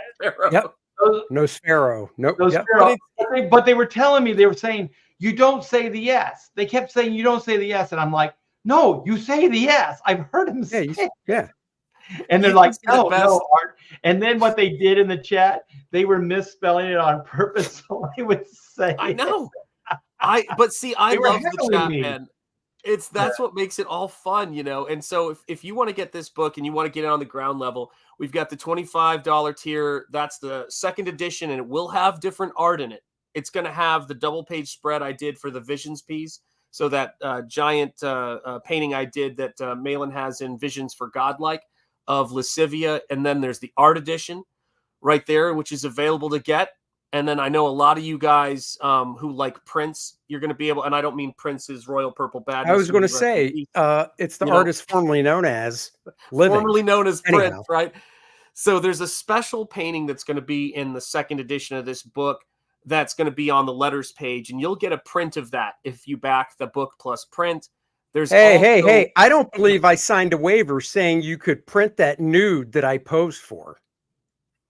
Listen, it is printed on my brain, Andy, and celebrated as it should be. Son of a bitch. All right. That's far worse. Here to celebrate. That's nightmare fuel. You had to get the tiny brush out for that one. My God, you guys are killing me. So if you want to get the art edition, you can also get it with a print that is the cover painting for book 2. And here's something that I haven't really said anywhere until now. I was going to stream about it later. The bonus materials in the second edition of Nosfero are going to be behind the scenes sketches and layouts for book 2. So it's going to be a sneak peek of Nosfero Death Will Die, which is going to be the sequel book. And so you can get book 1 and 2, art book and the second printing there. There's a limited amount of the first printing because I print to order, just like you do, Art. You gotta jump in there and grab it so that it's limited for people. There's the interior head sketch, ink head sketch tier. There's the watercolor painted tier, and then the Ooh, big nice. tier, which has all the last copies of my my Rigor Mortrex art book. There's that is all the books, head sketches in every one of the first printings. The additional second printing of Nosfero will come with it, so you'll have a reader copy. And that's here. There's 5 of those are already gone. There's only 10 of those left. So, yeah, the big thing I would say, guys, is if you want to support what we're doing here, I would appreciate your support. I thank you guys for backing anybody's book here in Comicsgate. But I'm so grateful for all of you guys who've backed Nosfero. And thank you so, so much, Comicsgate. So God bless you all. And the links Yeah, are one of in the the things description too. below. I'm sorry, Andy. One of the things go is ahead. Shanth on his YouTube channel. If you haven't subscribed, do so. He does some of these paintings on his live streams. It's freaking badass to watch the guy. I mean, you're just throwing down color, and I'm like, how the hell is this happening? You know? Yeah. You know, it's heartbreaking when your kids go off to college, but at the same time, man, do things get easier in some ways. You know? That's right. Sean, there's a question on screen for you. Sure. Oh, do you want me to read? Can you Admiral, see it? yeah, I'll read it. Yeah, Admiral Wackass asking, so the bonus stuff is just in the second printing. The bonus materials in both of the new books are different. So I am not printing the books, you know, exactly as is. The story's the same, the story pages are the same, but there's a lot of bonus content in the backs of my books. And so I wanted to do something that was different for every edition so that if you back a book, you're not getting the exact same thing. You're getting something that is a little bit different. So the cover lettering is different. And then I want to show you guys who back this second book. You guys are going to get a glimpse at stuff that the sketches for Nosfero 2 before it ever, you know, comes out. You're going to see certain things in that book that you won't see anywhere else. And they're not spoilers, but they're going to be concept stuff because I want, you know, when people buy these books and back these books, they're instantly, because of the nature of how we print to order, we're not these mega corporations. Right. They're instantly it's like independents were meant to be. It's weird to say instant collectible. Independents were always that way. You know what I mean? It just happens to be, but we're not faking it. These are low print run things, not by design, but by the fact that you guys are getting in on the ground floor. You're here when the first album dropped. You've got the first pressing of that record. You've got that first copy of Harry Potter before it was on movie number 7. That's what you guys are doing here. There you have it. There you have it. It's a real deal, man. That's right. right. No artificial shortage here. Yeah. Can we get KOR-DRATH up in here? Can we get KOR-DRATH? Of course, right there. KOR-DRATH, The Awakening. Boom. Everyone is let me enlarge it a little bit there. There we go. So yes, we're at 51,205, 708 backers. Thank you guys. Picked up a few more in the past few days, so that's really nice. Really appreciate it. KOR-DRATH is back. The story is moving forward and evolving with Vordoom the Undying finally making more of an appearance in this book than just the intro in the last one. He's looking to collect these ancient artifacts so he can take control of the whole Shattered Reach. KOR-DRATH and Adriana cannot let that happen. They are on this mission to protect her tribe. His tribe, if you got the first one, was totally wiped out. If you did not get the first book, you can get it as part of this campaign and read that story. He needs to protect and save her tribe. They all band together in her tribe to mount their defenses against this army of the undead that's going to be coming at him, led by the Necronite and Lilith. Super exciting. I'm working on page 27 is a little over, I'm looking at now, 2/3 of the way inked. Actually, it's more than that. I've just got the backgrounds left to ink. So I ink all my figure work first, and then I go and do all the backgrounds. So just to get down, we've got the main cover. This is what happens when I blow the stuff up a little too large. Let's get down to business. Business. We've got the main cover by myself and Dandy Dan Lawless. If he's still in the chat, he'll see it. Interior pages, of course, my art, Dennis's writing skills, Nanjan Jambiri on colors, who's doing a great job. He's got more pages that I should be getting any day now. And when I get some in that aren't spoilerific, I will share them. But we've got new monsters, new creatures in it, a couple new characters we're debuting as well. We've got the homage cover, if you will. Homage. Of course, Budroot is back doing the Adriana cover that Dan Lawless colored. It is. And guys, if you got the first book, well, get this cover, because when you put them together, they make one glorious image. Glorious image. I think a print needs to be made with both of them. Agreed. So what we're actually going to do is, you mean like that? Yeah, with the KOR-DRATH logo between them.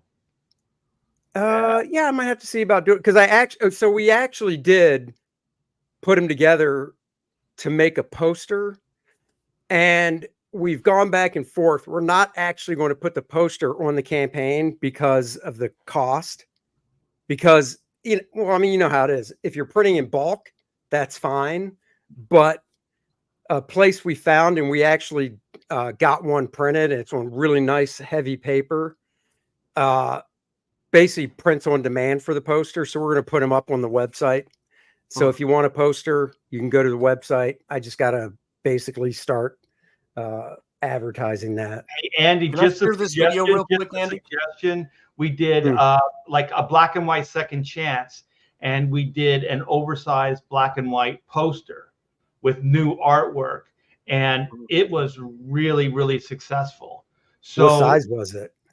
Oh my! It was bigger than your normal poster. I don't remember off. So the poster we're doing is 2 feet by 3 feet. Damn, that's big. So yeah, I don't think it was. I don't. Yeah, no, it's a legit 2 feet by 3 foot poster. Yeah. Wow. I mean, I'll have to look at different sizes and stuff. Maybe we can do something a little different, but the idea is that we'll have to see. You can launch a second chance campaign with the print or the poster as the new product. So give people a second chance to get the book, and then having something new for the people that have already backed the book in the past. So, yeah. Also, I want to ask you about this figure. I've seen you have the KOR-DRATH figure. Is that part of this campaign, or are you just showing it off on your live streams? Nope. This is part of the campaign. That is an add-on. You can add it on checkout. 2-inch is the actual miniature size for role-playing gaming. That's the standard size. And then, of course, there's the 3-inch and 5-inch versions as well. Those are available as add-ons and will come. There it is. If you get it as if you buy just one copy of the book and get the figure as an add-on, we'll put it in a nice box with lots of bubble wrap and stuff. So it's not going to ship separately or anything. Does it the only come thing that all ships assembled? Is it all assembled? I mean, there's the figure in the base, but is the figure all assembled? Sure is. No assembly required except putting it on the base. Okay, and then I've seen painted versions. How do they get a painted version? Or can you would have to? I haven't seen him in the chat. That's probably because he's at work. But if you follow Chris Thacker on X, he paints miniatures, and he did a fantastic job painting one of the miniatures, the 5-inch version. It's not just let me take flesh color and do that. Oh, he airbrushes. He does. He goes to town on it. Painters are amazing. Yeah, they look great, man. They look so good. Yeah. So you'd have to contact him, but we've got the first stretch goal unlocked, which is the Vordoom playable character card mini print, 7x10. My art on the front featuring Vordoom colored by Dan, and on the back is his playable stats. At 60 grand, we're doing a print of the Dan Lawless Bart Sears cover to the game module. So people requested that as a print. So we're like, okay. And there you have it. The featured tier is the second printing of Volume 1 with a new Budroot cover, and then the standard cover A of Volume 2. Of course, the game module. We are doing a digital for if anybody doesn't want to pay shipping and stuff. And then we've got all the covers broken down separately. Make it nice and simple. The original KOR-DRATH t-shirt is back. The new Bud Root t-shirt. Let's see. CBCS signed edition. And graded. What I miss? I did my weird Mac rock out. Oh, I see it. I don't have a Mac. I can't do that. And then we've got the KOR-DRATH, the Awakening box bundle. It's everything in the Awakening tier or the Awakening campaign. All the covers, the Adriana trading card, the game module in a nice collector's box, which we had printed up already so we could see the quality of it. Very nice. Both homage covers. The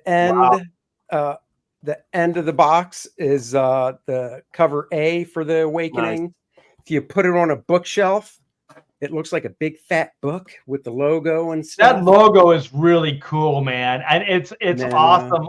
That big on the side of that box. That looks so awesome. Yeah, I'm jealous, baby. Andrew. I'm jealous. Well, thank you. So you can actually add that on as well. So if you just want to get the box, you can add the box on all by its little self. Add the box, baby. As well, yeah. So there's lots of great stuff to look at. KOR-DRATH, The Awakening, the layouts. It's the same size as the graphic novel. It's all my layouts to the book, just the pencils before I go to inking. And I even have a note on my desk that says, don't ink until you scan. Because there it is. I usually don't scan this stuff. I just usually go right to inking. So I'm scanning every page. And there you have it. You get a chance, Andy. Can you share my fan trailer for KOR-DRATH? I have that down below. When you're done, here we go. This is. Go ahead.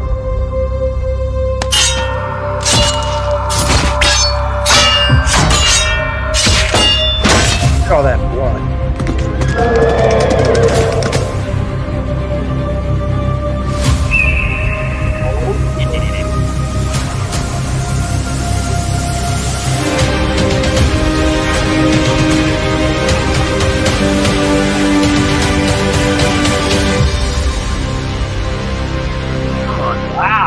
That's legit, baby. Hell yeah. I got to add that one to the campaign, actually. That's so yeah, guys, go check that out. And then, of course, going to the printer next week, because it is coming out for Christmas, the little campaign that could, it's the children's book. That's right. KOR-DRATH, a children's book. It is made for the early readers in your family, or if they're just learning to read, you can read it to them. It's a square 8.5 by 8.5 book. I drew it in a nice, simpler style that I did for other children's books that I did featuring DC characters. And yeah, it's a fun holiday tale that will be shipping to your door in time for Christmas. Nice. And we're doing an activity book as well. The whole story in black and white with the text so you can read it. They can color it. Crossword puzzles, connect the dots, word searches. And we're doing an adult version. That's right. We swapped out some pages. On the left, you can see the child version where KOR-DRATH is giving the bear some Christmas cookies because he's hungry. He's not hibernating. He just wants some Christmas cookies. But on the right, KOR-DRATH is like, no, those cookies are mine. You can eat my knife. So the adult version is bloody, but it's the same story, just with a fun, violent flair. It's kind of like Deadpool PG-13 and Deadpool R. It is. I like that. The quote of the day is fun, violent flair. Fun, violent flair. And that should be the tagline for the book. Fun, violent flair. For everybody. Oh, and Art, we did take your note. So under here on the cover for the adult version, actually, I think, let me see. It's not on here. So you can see here, it says mature version, but underneath the logo, instead of it, obviously it doesn't say, I love to read. It says, you'll, Y-U-L-E, bleed. Hat tip Art to Bear for that one. The man. So, there it is. So there you go, guys. Links. You know what? Links for everything are in the description below. Yeah, you need to have KOR-DRATH go against that little drummer boy. I'm like, come on, dude. You know, you've been playing the drums. Okay, this is my pet peeve, Christmas songs, right? Okay, there's a song called Little Drummer Boy. It's about a little drummer boy. There is no drum solo in that song. That's right. 2, the drums in the song aren't even that strong. So come on, if you're going to write a song called Little Drummer Boy, I think the drums have to kick ass at the very least. I mean, if you're going to impress the baby Jesus, Mary, Joseph, all the little woodland creatures, you're going to have to bring your A game. I know he's a kid, but have you seen some of these kids on YouTube playing the drums? There's no excuse. Bring the noise. You know, you do have a drum kit. You should just remake it and then record over top of the drumming part of the song. Oh, that'd be cool. Yeah, that's a good idea. You could do that. You could do that. All right, guys, we're going to wrap it up. Thank you guys for joining today. I might just have to kick Dennis off the show and just call it the ASA show from now on. Yeah. Much love, Dennis. Right? Yeah. The ASA. So, ASA. It's the ASA show. So yeah, guys, thanks for joining. It was a blast, guys. All the links for everybody's stuff is in the description below. We do actually, Dennis and I do have a movie review we pre-recorded dropping on Friday. It is for the movie My Spy. Damn it. It's basically My Spy 2. It's Dave Bautista. It went right to Amazon Prime. I got to tell you, if you like the first My Spy from a few years back, you're going to love this one. We did a review of it. That drops Friday. Next Wednesday, we'll be back at 3 p.m. Eastern, as always. Until then, thank you all for joining, and we'll catch you guys later. Bye-bye, everybody.